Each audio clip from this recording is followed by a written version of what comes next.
네, 오늘 말씀은 예수님이 당신을 부르십니다 라는 제목으로 함께 이 말씀의 내용을 나누겠습니다. 이제 얼마 전에 제가 이제 중학생이 되는 딸에게 좀 책을 좀 읽히고 싶어가지고 제 서재에 있는 책 중에 한 책을 책상에 올려놨습니다. 그 책의 제목이 거북이는 느려도 행복하다라는 제목이었거든요. 그래서 책상에 올리면서 자, 이 책을 읽고 왜 거북이가 느려도 행복한지 맞추면 선물을 주겠다 그렇게 했어요. 그랬더니 1분도 안 돼가지고 책은 읽지도 않고 알겠다라고 하면서 답을 얘기하더라고요. 거북이가 토끼를 이겼으니까 행복하지 그렇게 얘기를 했습니다. 여러분, 거북이가 느려도 행복한 이유가 무엇인지 아십니까?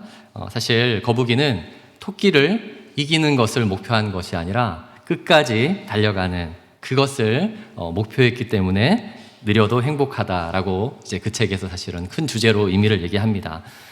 그 책이 오늘날 우리 시대에 특별히 젊은이들이 이제 너무 치열한 경쟁 속에서 살아가고 있기 때문에 너무 불행하다라는 것을 사실은 잘 소개하고 있는 그러한 책입니다.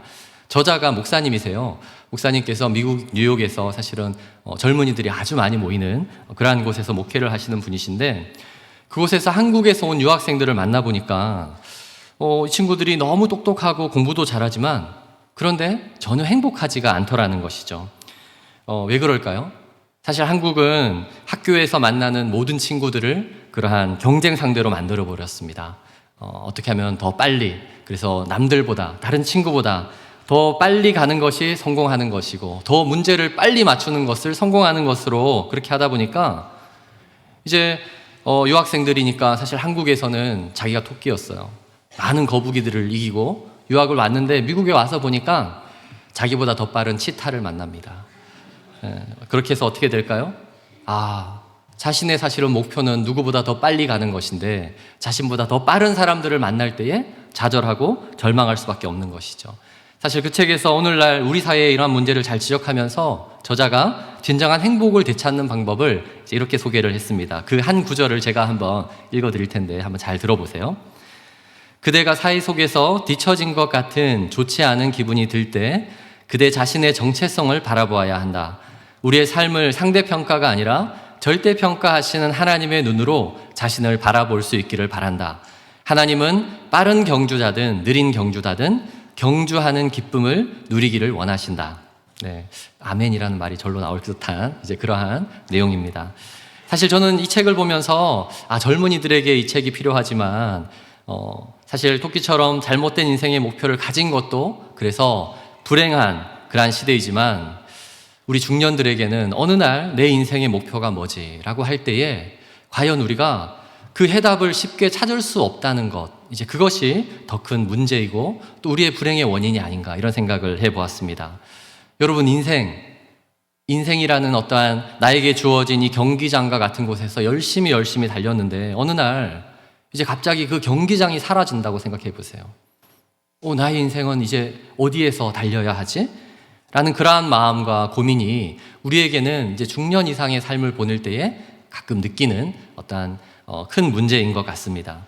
만약 이곳에 있는 분들 중에서 이러한 고민을 하고 있는 분들이라면 사실 오늘 이 성경을 통해서 자신의 인생이 예수님을 만남으로 인해서 완전히 달라진 그런 한 사람을 제가 소개하고 싶습니다. 그의 이름이 바로 삭개오입니다.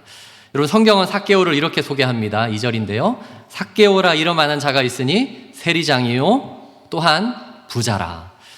신약 성경에서 소개하는 부자들은 사실 다 안 좋은 사람들입니다. 나쁜 짓을 하거나 좀 안 좋은 사람들을 부자라고 합니다. 왜냐하면 당시에 이스라엘은 로마의 속국이었어요. 그러니까 사실 가난하게 살 수밖에 없는, 대부분의 사람들이 가난하게 살 수밖에 없는 그런 환경에 있었습니다. 그런데 그 속에서 부자다. 그러면 무언가 다른 방법으로 좀 남들이 하지 않는 사실은 독특한 방법으로 부자가 되는 것이죠. 아니나 다를까 삭개오가 부자인 이유는 세리였습니다. 여러분, 세리가 어떤 일을 하는 사람인가요? 사실 자신의 민족을 위해서 일하는 것이 아니라 이제 이스라엘 사람들은 언젠가 저 로마를 하나님께서 무너뜨릴 것이고 이제 그 무너뜨릴 그 로마에게 속해서 로마에게 충실히 자신의 민족의 피를 빨아서 이제 세금을 바치던 그러한 자였습니다. 우리가 흔히 일제시대 친일파와 같은 그러한 사람이 바로 세리였던 것이죠. 근데 그 중에서도 이 삭개오는 세리장이었습니다. 그러니까 세리장은 성경에서 여기 한 번밖에 등장하지 않거든요.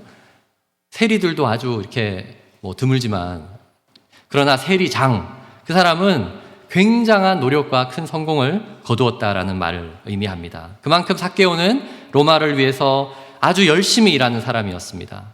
그리고 그가 지금 관할하고 있는 지역이 어디죠? 여리고였어요. 여리고는 지금도 우리가 성지순례를 가면 꼭 이렇게 가는 곳이에요. 특별히 예루살렘을 향해 갈 때 한번 들렀다가 가는 곳인데, 그만큼 예루살렘으로 향하는 아주 무역적으로 아주 중요한 지점에 있고, 거기서 있으면 사실 많은 무역들을 그냥 관세를 매겨서 쉽게 이렇게 큰 돈을 벌 수 있는 그러한 사실은 곳이었습니다. 그곳에서 세례장이었으니까 그가 얼마나 큰 부자였을까요? 사실 이 여리고라는 지역에서 또 그래서 삭개오를 모르는 사람은 아무도 없었을 것입니다. 그렇죠? 삭개오, 저 나쁜 부자. 아마 그렇게 모든 사람들이 가장 많이 욕을 하는, 야, 이 삭개오 같은 놈아, 아마 이렇게 손가락질하는 그런 사람이 바로 그 삭개오였습니다. 그런데 어느 날 삭개오가 예수라는 사람이 이제 자신이 관할하는 그 여리고를 지나간다라는 이야기를 들었습니다. 사실 이때가 예수님이 이제 십자가에서 죽으시기 바로 한 주 전, 이제 그 전주거든요. 그리고 이 여리고에 들어오기 전에 맹인이 눈을 뜨는 어떠한 그러한 놀라운 기적이 일어났어요. 그래서 많은 사람들이 야, 예수가 어떤 사람인가 당연히 궁금했고, 사실 삭개오도 당연히 그것이 궁금했습니다. 그런데 삭개오의 선택이 이제 예수님을 볼 수 있는 선택을 이렇게 합니다. 3절에서 4절 말씀인데 같이 한번 읽어볼까요? 시작. 그가 예수께서 어떠한 사람인가 하여 보고자 하되 키가 작고 사람이 많아 할 수 없어. 4절. 앞으로 달려가서 보기 위하여 돌무화과 나무에 올라가니 이는 예수께서 그리로 지나가시게 되밀어라. 아마 이곳에 있는 많은 분들이 그래, 삭개오는 키가 작아서 이제 저 나무 위에 올라갔지라고 이렇게 알고 있을 거예요. 왜요? 우리 어릴 때 주일학교 시간에 선생님들이 그렇게 가르쳐 주셨거든요. 사실 근데 우리가 어린 시절의 이야기로 성경을 보면 안 되고 이제 다 어른이 되었으니까 좀 더 깊이 있게, 그리고 성경에서 말씀하시는 그 가르침대로 우리가 이 말씀을 보아야 합니다. 물론 삭개오는 키가 굉장히 작은 사람이었지만 삭개오가 사실은 나무에 올라간 결정적인 이유는 예수님과 함께 있는 사람들이 너무 많았기 때문입니다. 여러분, 돌무화과 나무의 가장 큰 특징이 무엇인지 아세요? 가장 잎사귀가 많은 나무예요. 그리고 그 돌무화과 나무에는 1년에 6차례 나무 열매가 딸리기 때문에 이제 그곳에서는 누구든지 올라가서 그 열매를 딸 수 있고, 그래서 많은 사람들이 그 나무에 올라가고, 그러면서도 그 잎사귀가 크기 때문에 거기에서 자신을 숨길 수 있는 좋은 나무였다는 것이죠. 삭개오는 사람들이 사실을 자신을 알아보는 것을 싫어했습니다. 그 사람들을 피해서 지금 어떻게 하는 거예요? 예수님이 이렇게 오실 텐데 미리 오는 그 방향 앞에 있는 그 나무 위에 그가 올라간 것입니다. 그런데 이러한 삭개오의 계획은 예수님에 의해서 완전히 다 무너지게 됩니다. 자신의 치밀한 계획과는 완전히 다른 예수님의 부르심 앞에 삭개오는 결국 사실 그의 인생이 다 바뀌었어요. 사실 오늘 이 말씀을 통해서 현재 우리의 인생 가운데 어떠한 계획이 있다면, 그러면 사실은 예수님께서 전혀 다른 방법으로 우리의 인생을 여러분 수정해 주실 겁니다. 또한 예수님께서 우리를 만나 주시면 우리의 인생이 완전히 변화될 것입니다. 그러한 변화가 어떻게 일어날까요? 오늘 이제 구체적으로 제가 3가지로 한번 순차적으로 이 말씀을 통해서 나누기 원하는데, 첫 번째는 예수님은 당신을 올바른 길로 인도하십니다. 우리 같이 한번 이 1번을 읽어볼까요? 시작. 예수님은 당신을 올바른 길로 인도하십니다. 우리 5절 말씀을 제가 한번 읽어볼게요. 5절의 앞부분입니다. 예수께서 그곳에 이르사 쳐다보시고 이르시되 삭개오야 속히 내려오라. 여러분, 오늘날도 그렇지만 부자들이 그냥 부자가 되는 경우는 없습니다. 유대인이었던 삭개오가 세리장으로서 성공하고 부자가 되었다는 것은 사실은 남들보다 그 세리들 중에서도 가장 열심히 어떠한 노력을 했다는 결과입니다. 게다가 그의 신체적인 특징이 어떻게 되죠? 사람들이 아주 놀리기 좋은 그러한 신체적인 컴플렉스를 가지고 있었습니다. 키가 작았습니다. 성경에서 키가 작았다라고 표현하는 것을 보면 작아도 너무 작은 사람이었어요. 그냥 작은 정도가 아니라 아주 작았어요. 오늘날에도 우리가 학교에 가면 가장 먼저 무엇을 보고 놀리죠? 키 가지고 놀리잖아요. 이 땅꼬마 그러면서 사실 놀림을 가장 당할 수밖에 없는 그러한 자가 바로 이 삭개오였습니다. 요즘 젊은 사람들 중에 간혹 키 작은 사람을 향해서 루저라고도 얘기를 하던데, 사실은 신체적인 컴플렉스는 굉장히 치명적인 것이죠. 남들에게 놀림받을 수 있는 그러한 상황입니다. 삭개오는 어려서부터 자신이 가진 그 신체적인 컴플렉스를 극복하고 사실은 더 성공을 거두기 위해서 얼마나 많은 노력들을 했을까요? 그런 상황에서 그가 결국은 세리장이 되었는데, 동시에 그는 지금 보니까 다른 많은 사람들을 피하는 그러한 사람이기도 했습니다. 아마 열등감과 죄책감을 분명히 느꼈던 사람입니다. 흔히 부자들 중에 남이 어떻게 생각하든 그냥 아무 상관없이 그 시선을 아랑곳하지 않고 아주 열심히 독하게 살아가는 사람들도 있지만, 그런데 삭개오는 사람들이 왜 자신을 싫어하는지도 잘 알고 있었고, 그리고 그러한 양심의 마음 가운데에 사람들을 피해서 무언가 하려던 그러한 사람이었습니다. 그런 자신을 예수님도 당연히 만나주지 않을 거라고 사실은 생각을 했습니다. 왜 그런지 아세요? 사람들이 이제 예수님을 예루살렘으로 올라가기 전에 계속해서 이러한 얘기를 했어요. 특별히 이 구절과 병행하는 그 다른 복음서를 보면 이 시점 가운데에 제자들이 막 싸워요. 뭘 가지고 싸우냐면, 예수님이 예루살렘으로 올라가면 로마를 이기는 아주 거대한 왕국을 이룰 것이고 거기에 통치자가 될 텐데, 그러면 지금 우리가 2, 3년간 수고한 우리 중에 누가 더 높은 자리를 차지할 것인가를 놓고 서로 싸우기 시작해요. 그만큼 예수님과 가까이 있었던 사람들도 이제 예수님이 예루살렘에 가면 십자가에 달려 죽으시는 게 아니라 거대한 왕국을 세우고 거기에서 난 한 자리 해야지, 그런 마음으로 사람들이 있었습니다. 자, 그렇다면 예수님이 예루살렘에 가면 로마를 뒤엎을 어떠한 그런 사람이 되잖아요. 그러면 가장 친로마적인 지금 일을 하고 있었던 삭개오 입장에서는 당연히 예수님은 자신은 만나주지 않겠다라고 생각할 수 있는 것이죠. 또한 예수님의 행적을 보니까 다 가난한 자들, 병 있는 자들, 이런 사람들을 만나주세요. 그래서 나와는 상관이 없겠다. 그 가운데에 삭개오는 이제 어떤 마음이었을까요? 그래도 예수님을 한번 보고 싶으니까 다른 사람의 그 모든 시선을 피해서 저기 앞자리에서 몰래, 그냥 또 어차피 예수님은 나를 잘 모르니까 그냥 한번 봐야지 하고 그곳에 기다리고 있었습니다. 그런데 예수님께서 하필이면 그 나무 아래에서 잠시 발걸음을 멈추었습니다. 그리고 어떻게 했죠? 삭개오를 쳐다봤어요. 여러분, 제가 지금 설교를 하다 말고 이렇게 천장을 보면 어떻게 됩니까? 네, 여러분들이 다 천장을 보게 돼요. 생각해 보세요. 삭개오 입장에서 모든 사람의 시선을 피하고 아무도 모르게 지금 자신은 예수님을 잠깐 보려고 했는데 갑자기 예수님이 그곳에 멈춰서 나무 위를 쳐다봤습니다. 모든 사람의 시선이 어디로 향하게 될까요? 삭개오를 향하게 돼요. 그러면 이제 어떤 일이 일어날까요? 삭개오가 저기 있네? 저 땅꼬마. 야, 저 사람도 예수님이 궁금하긴 했나 보다. 저렇게 숨어가지고 보고 있네? 하하하 막 이렇게 놀리는 그런 현장이 되었을 것입니다. 그때 예수님께서 그의 이름을 불렀습니다. 삭개오야, 속히 내려와라. 예수님이 왜 그곳에서 멈추시고 또한 삭개오의 이름을 불렀습니까? 그 삭개오의 치밀한 계획과 생각과는 달리 예수님은 이제 삭개오가 어떠한 삶을 살아야 하는지 가장 정확한 해답을 주기 원하셨던 것입니다. 다른 사람들의 시선을 피하고 살아가는 그런 인생이 아니라, 내가 언제 망할지 모르는 그러한 불안한 가운데 살아가는 것이 아니라, 또한 자신의 그 능력을 가지고 세상을 살아가는 것이 아니라, 하나님께서 그 삭개오가 가진 그 능력으로 이 땅을 어떻게 살아야 하는지를 사실 예수님은 교정해 주고 싶었던 것입니다. 그래서 이제 삭개오의 인생을 올바로 인도하시기 위해서 예수님은 그 자리에 멈췄고 삭개오를 불렀습니다.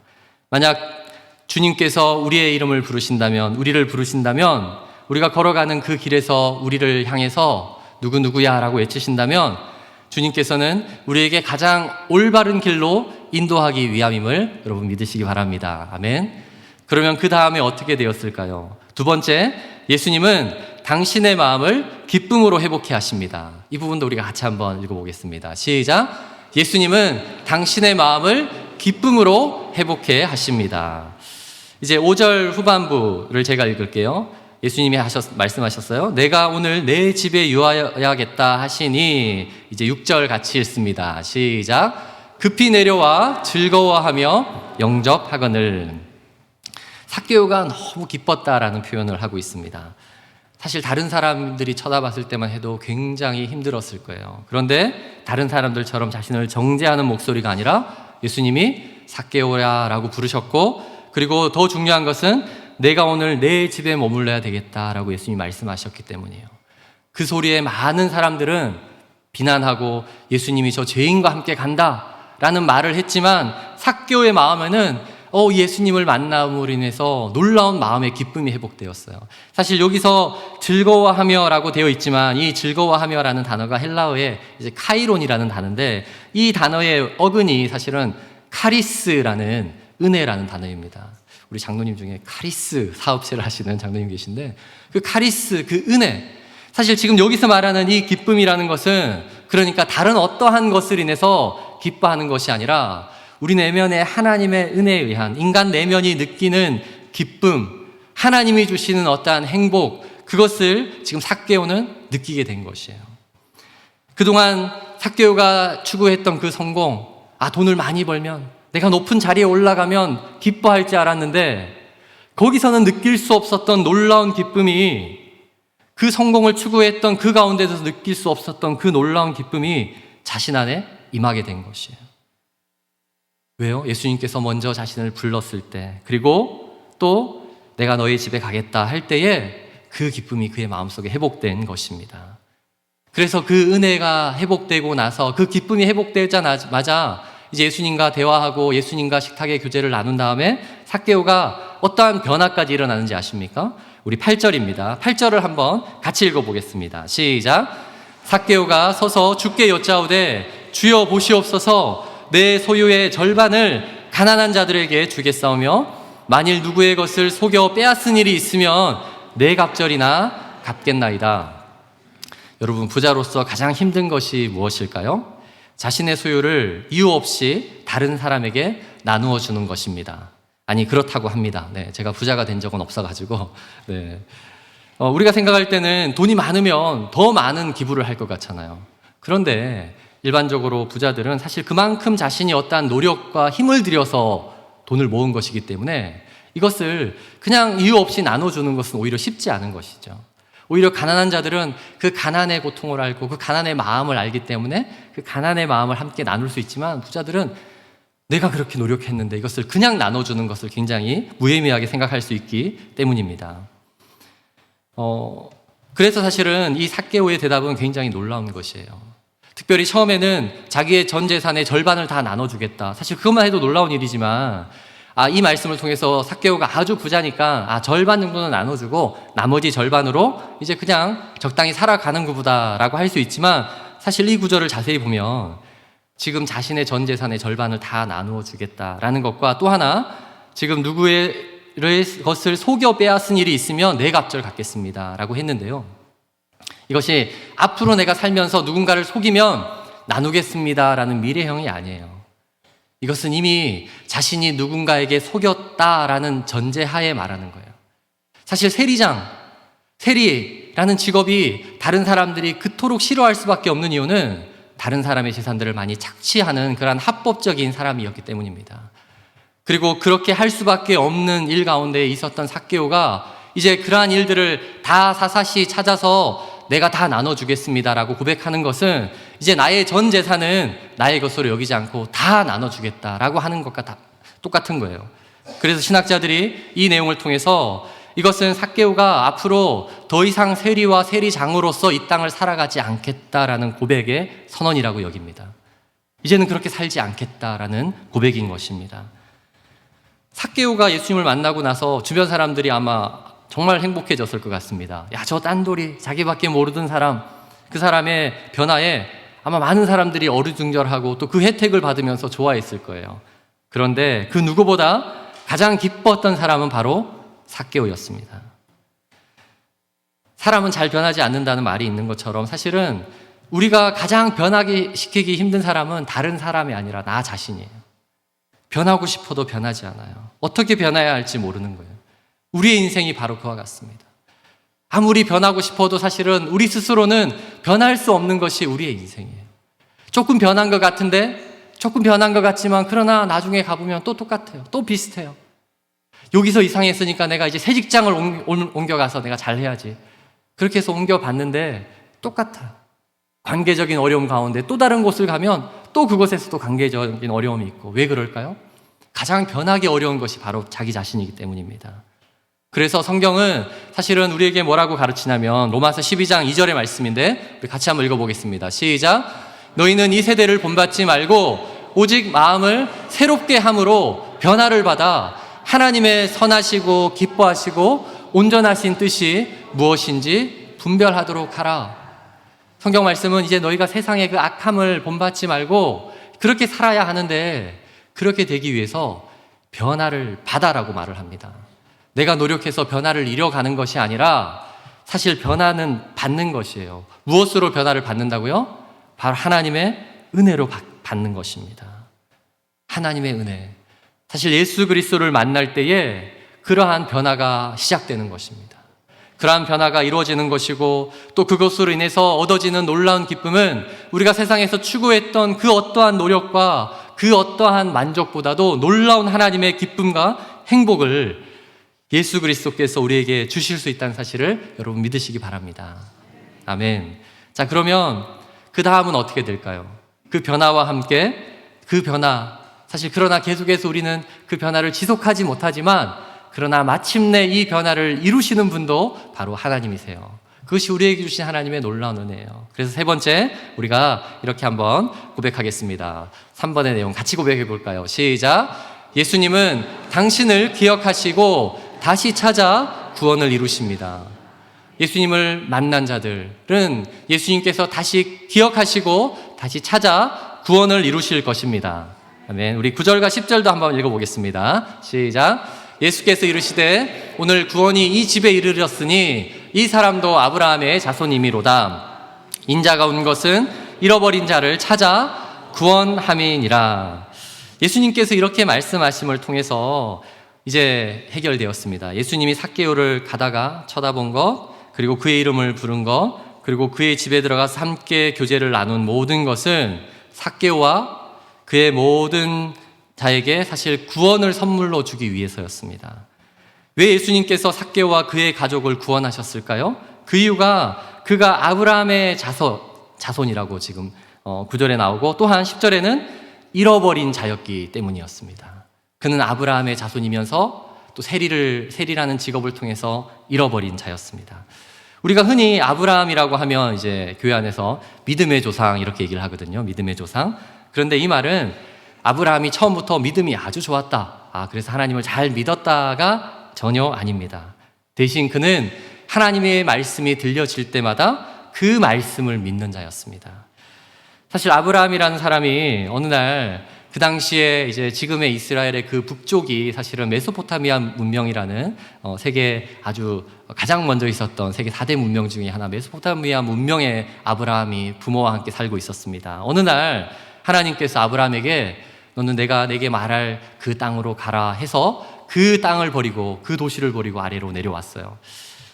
내려와서 보니까 그가 너무 좋았어요. 하나님의 부르심도 좋았고 또 하나님께 예배하는 것도 좋았어요. 그래서 창세기 12장 8절에 보면 이렇게 고백합니다. 이러한 내용이 있습니다. 그가 그곳에서 여호와께 제단을 쌓고 여호와의 이름을 부르더니, 이제 그 메소포타미아 문명에서는 사실 하나님을 예배하는 것도 쉽지 않았는데 이제 이 조용한 곳에 와서 하나님을 예배하니까 제단도 쌓고 하나님의 이름을 마음껏 부르며 예배도 드리고 그러한 생활에 만족했습니다. 그런데 도착해서 시간이 얼마 지나다 보니까 별로 좋지 않은 것이죠. 그 땅이. 네, 새로 농사 짓는 것도 쉽지 않고 그러다가 조금의 기근이 이렇게 이르기 시작했습니다. 그러면 기근이 찾아오면 그곳에서 하나님 해결해 달라고 기도하면 될 텐데 기도도 하기 전에 그래 기근이 있으니까 이제 더 아래로 내려갑니다. 사실 그 메소포타미아 문명과 그 아래에 가나안과 그 아래에는 이집트 문명이 있었습니다. 이집트로 내려간 거예요. 근데 그곳에 갔다가 자신의 아내를 거의 이제 잃어버릴 뻔하고 또 자신의 목숨도 거의 죽을 뻔했습니다. 결국은 하나님께서 다시 그를 너가 있을 곳은 여기가 아니야. 그래서 다시 그 가나안 땅으로 옮겨왔습니다.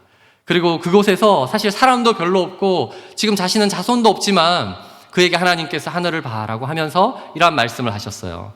이제 15장 5절입니다. 그를 이끌고 밖으로 나가 이르시되 하늘을 우러러 무뼈를 셀 수 있나 보라. 또 그에게 이르되 내 자손이 이와 같으리라. 그랬더니 이 말씀 앞에 6절 아브라함이 이렇게 고백합니다. 시작. 아브라함이 여호와를 믿으니 여호와께서 이를 그의 의로 여기시고. 네. 아브라함이 무엇을 믿었어요? 사실 하나님께서 말씀하신 그 말씀을 믿었어요. 그러나 그때는 아브라함은 자녀도 없었습니다. 주변에 있는 것도 아무것도 없었습니다. 그러나 하나님이 말씀하시면 그 말씀을 먼저 믿은 것, 그것이 아브라함이 믿음의 조상이 된 것입니다. 사실 오늘날도 마찬가지로 우리가 하나님의 그 말씀을 믿을 때에, 그 하나님의 약속하시는 말씀을 우리가 믿을 때에 그 이후의 모든 축복의 삶과 그 모든 것은 하나님께서 우리를 이끌어 나가시는 거예요. 그러한 삶의 모범이 되는 것이, 표본이 되는 것이 바로 아브라함이었어요. 사실 삭개오라는 사람은 그 아브라함의 자손이었습니다. 그리고 삭개오의 이름이 바로 순결한, 깨끗한이라는 이름을 가지고 있었어요.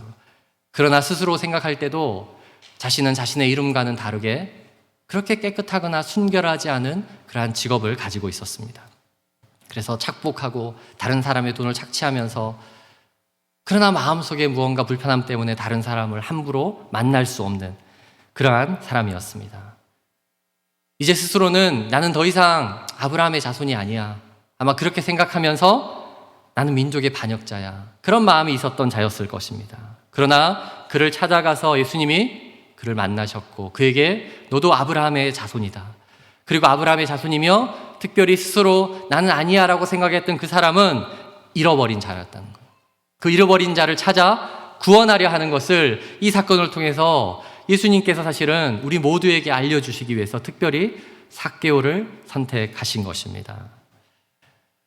오늘은 제가 저의 인생에서 하나님께서 저를 찾고 구원을 이루신 그 이야기를 우리 들려드리길 원합니다. 그동안 제가 몇 번 이 말씀을 하고 싶었지만 최대한 우리 처음 신앙생활을 하시거나 또 오랫동안 방학 중에 계신 분들이 오시면 함께 나눠야지 하면서 제가 이렇게 아껴왔던 저의 간증의 이야기인데요. 제가 처음 교회를 다녔던 이야기는 벌써 제가 말씀을 드렸죠. 초등학교 때 저희 누나들과 함께 교회를 갔어요. 초등학교 때 교회를 가보니까 교회 가니까 뭐 먹을 것도 주고 맛있는 거 많이 주더라고요. 그래서 그 맛있는 거를 주는 날만 교회를 다녔습니다. 그래서 여름 성경학교와 크리스마스 때만 교회를 가고 그 다음은 전혀 다니지 않았습니다. 그러다가 이제 중학생이 되고 특히 고등학생이 되고 나니까 더 이상 시간도 나지 않고 교회가 너무 귀찮아졌어요. 교회를 가면 주던 그 선물도 이제 더 이상 내가 원하는 선물이 아닌 거예요. 그래서 교회를 완전히 끊고 이제 교회를 거의 다니지 않는 그런 사람이 되었습니다. 근데 동시에 저는 중학교 3학년 때부터 아주 중요한 제 인생의 목표를 좀 전략을 짰습니다. 중학교 3학년 때 보니까 아주 똑똑하고 공부를 잘하는 친구들이 있고 또 그리고 저처럼 머리로 타고나서 똑똑하진 않지만 무언가 열심히 다 하면 될 수도 있겠다라는 이제 그런 이제 부류의 사람이었습니다. 그래서 그 시골 중학교에서 사실 전교 한 5등, 한 5손가락 안에 드는 친구들은 이제 도시에 있는 아주 좋은 고등학교로 진학을 하거든요. 그럼 저는 제 중학교 3학년 때 최고 성적은 전교 7등이었거든요. 그래서 그래, 저 5명을 다 좋은 고등학교를 보낸 다음에 나는 이 시골에 있는 이 고등학교에서 1등을 해야 되겠다. 왜냐하면 그 시골에 있는 고등학교지만 거기서 한 명은 사실은 농어촌 특별전형이라는 것이 생겼는데 경북대학교 의대를 진학할 수 있는 기회가 생길 수 있습니다. 제 선배가 그렇게 가는 것을 보면서 저거다. 나의 그냥의 실력으로는 내가 의대는 절대 못 가지만 그 친구들 다 보내고 나면 나는 갈 수 있다. 그렇게 생각을 하고 중3 때부터 열심히 공부해서 그 위로 있는 2명을 이기기 위해서 열심히 노력을 해서 결국은 성공했습니다. 제가 고등학교는 드디어 수석 입학을 했습니다. 그러고 나서 고등학교에 들어가서 이제 첫 시험을 봤는데 제 위로 갑자기 3명이 생겼습니다. 아니 이게 어떻게 된 일이지? 라고 보니까 그 중3 겨울방학 때 학부모 여러분 중3 겨울방학이 아주 중요합니다. 네. 저는 그 시골에서 뭐 학원을 다닐 수 없어서 그냥 제가 알아서 공부를 했지만 중3 겨울방학 때 3명의 친구들이 고려대 출신의 학생에게 고등학교 1학년 과정에 수학과 영어를 선행을 받아서 저보다 빨리 진도가 다 나갔더라고요. 그래서 그때부터 저는 아주 좌절했습니다. 그리고 부모님을 원망했습니다.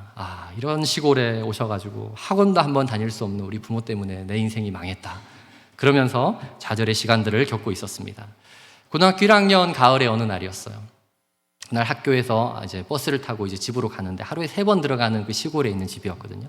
저녁에 버스를 타고 집으로 가는데 차 안에서 한 선배가 오늘 우리 그날이 목요일인데요. 목요일 날 학생의 예배가 있었어요. 제가 있던 그 시골에. 오늘 우리 학생의 예배가 있고 예배가 끝나면 특별 기도회가 있는데 한번 참석을 해보라고. 그래서 제가 이제 중간고사도 끝났겠다. 그래, 내가 생각해보니까 몇 년 동안 교회를 안 간 것 같은데 오늘은 그래 한번 가야지 하는 생각이 들어서 그 교회를 나갔습니다. 그리고 학생의 예배를 드리고 이후에 30분간 특별 기도회를 하더라고요. 그래서 제게도 뭐 기도 제목이 많았죠. 무엇을 기도했을까요? 하나님 제발 저를 공부를 조금만 더 잘하게 해주세요. 아니면 제 위로 있는 그 친구들을 어디를 보내든지 하나님 어떻게 해주세요. 뭐 그런 기도를 열심히 하면서 그렇게 기도를 하고, 그리고 일어나서 이제 불이 켜지고 기도회가 끝나서 제가 그 자리에서 일어나서 이제 뒤를 돌아서 이제 문 밖으로 나가려고 하던 찰나였습니다. 일어나서 뒤를 돌아서 문 밖으로 나가려고 하는데 저를 초청했었고 그 예배를 인도했던 학생의 회장형이 저도 아니고 제 옆에 있는 어떤 한 여학생에게 이렇게 물어보더라고요. 누구누구야, 너는 오늘 밤 죽는다면 너는 천국에 갈 수 있니?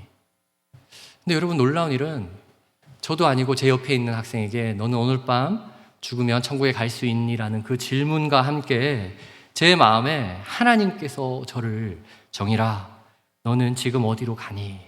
라고 하는 그 음성이 제 마음에 들렸어요. 제가 너무 놀라서 사실은 다시 그 기도했던 자리로 나와서 무릎을 꿇고 거기서 기도하기 시작했습니다.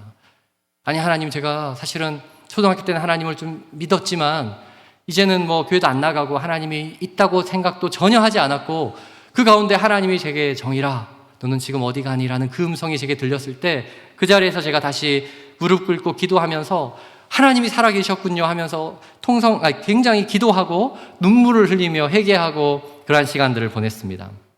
눈을 떠보니까 11시가 넘었던데 사실은 2시간 30분이라는 시간이 그냥 다 지났더라고요. 하나님 앞에 회개하고 또 하나님을 만나는 뜨거운 어떤 감격의 시간이었습니다. 그리고 11시가 넘어서 이제 예배당 문을 저 혼자 열고 나아가서 집으로 가는데, 그렇게 집으로 걸어가는데 그 밤이 잊을 수가 없어요. 너무나도 아름다운 거예요. 사실 제가 그토록 싫어했던 그 시골의 풍경, 그 풍경이 달빛에 이렇게 비춰지는데 온 자연이 얼마나 아름다운지, 달빛도 아름답고 그 앞에 흔들리는 어떤 나무와 잎새들, 이 모든 것들이 너무나도 아름답고 감동이 되더라고요. 너무 기쁘더라고요. 그리고 또 하나, 제가 그토록 원망하고 제가 그 길을 걸어갈 때마다, 집으로 갈 때마다 부모님 원망하면서 왜 이런 곳에 와가지고 그 원망했던 그 골목이 심지어 그 냄새까지도 너무 향기롭게 느껴지는 거예요. 그러면서 온 자연이 하나님을 찬양하고 있었구나, 그러한 것을 느끼면서 회복하고 제 마음속에 찬양이 저절로 흘러나왔습니다. 그 찬양을 부르며 그리고 돌아갔습니다. 그 다음 날부터 제 삶이 완전 바뀌었어요. 하나님께 기도하는 시간이 너무 좋은 거예요. 매일 교회에 가서 기도하는 거예요. 집에 오면 말씀을 보는 거예요. 그리고 그 다음 날 당장 학교를 갔는데, 여러분, 남자 고등학교에서 학생들에게 절대 그냥 말하면 안 되거든요. 욕해야 되거든요, 무조건. 근데 제 입에서 욕이 안 나오는 거예요. 욕이 안 나오고 그 친구의 이름을 제가 그래서 부르는 거예요. 완전 180도 달라진 삶을 살았습니다.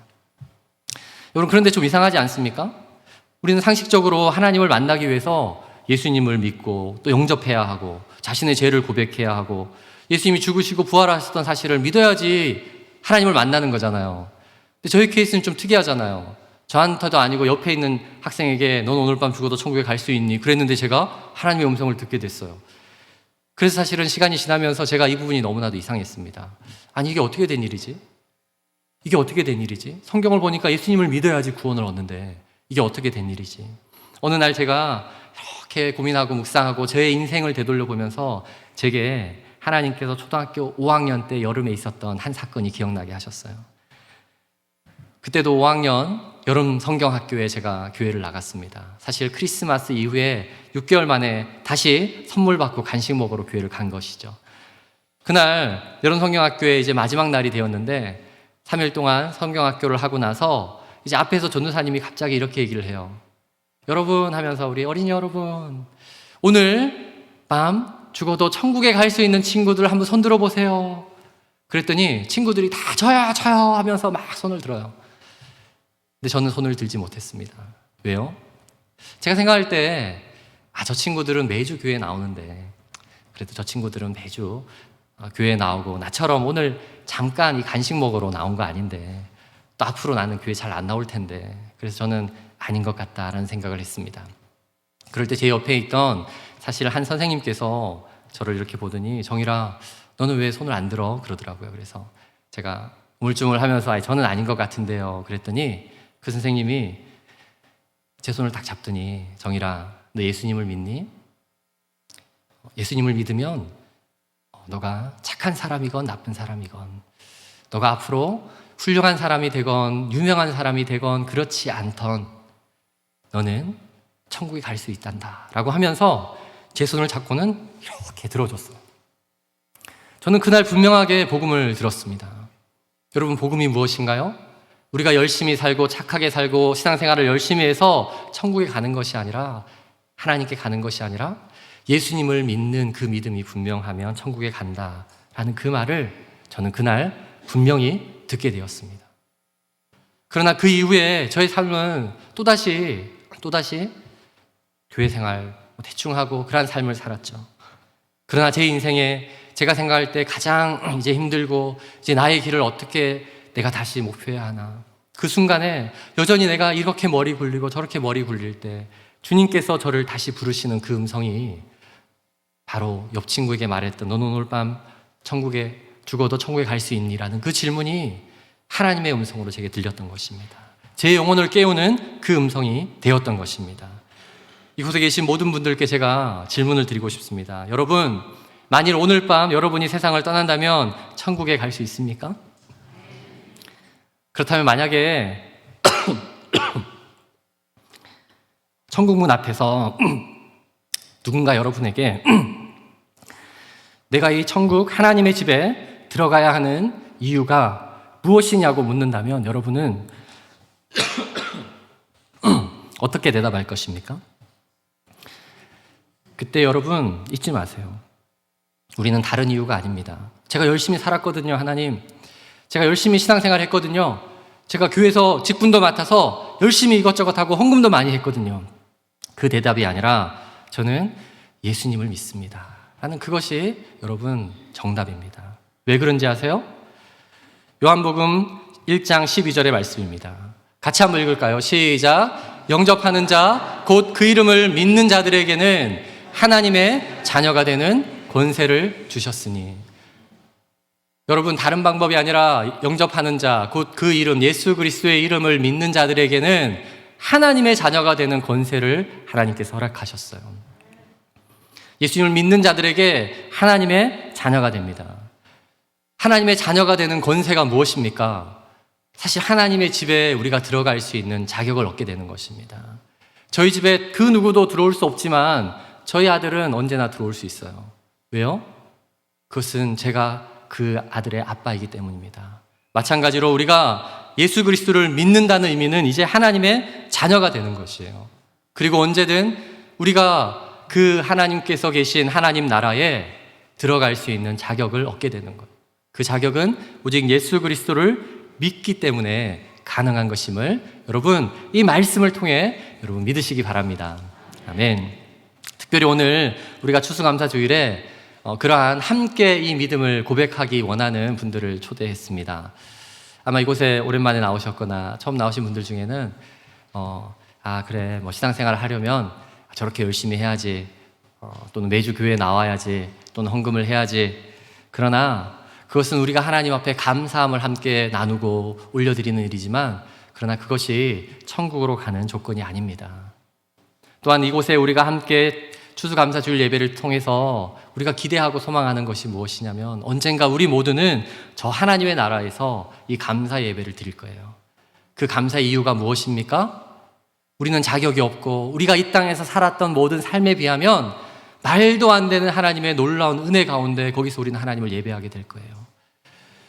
하나님께서 허락하시는 그 풍성한 은혜, 그 큰 선물들은 하나님, 제가 이 땅에서 한 거에 비하면 비교할 수 없는 것입니다. 그 가운데 모두가 기뻐하고 감사할 때에 오늘 이 자리에 초청받아 오신 모든 분들이 함께 그 예배에 함께 드리기 위함입니다. 그 예배에 함께 드리기 위해서, 그 예배를 우리 모두가 함께 드리는 천국에 이르기 위해서 우리는 다른 것이 아니라 예수 그리스도를 믿는 믿음이 있을 때 그곳에 우리 모두 함께 나아가게 됩니다. 아멘.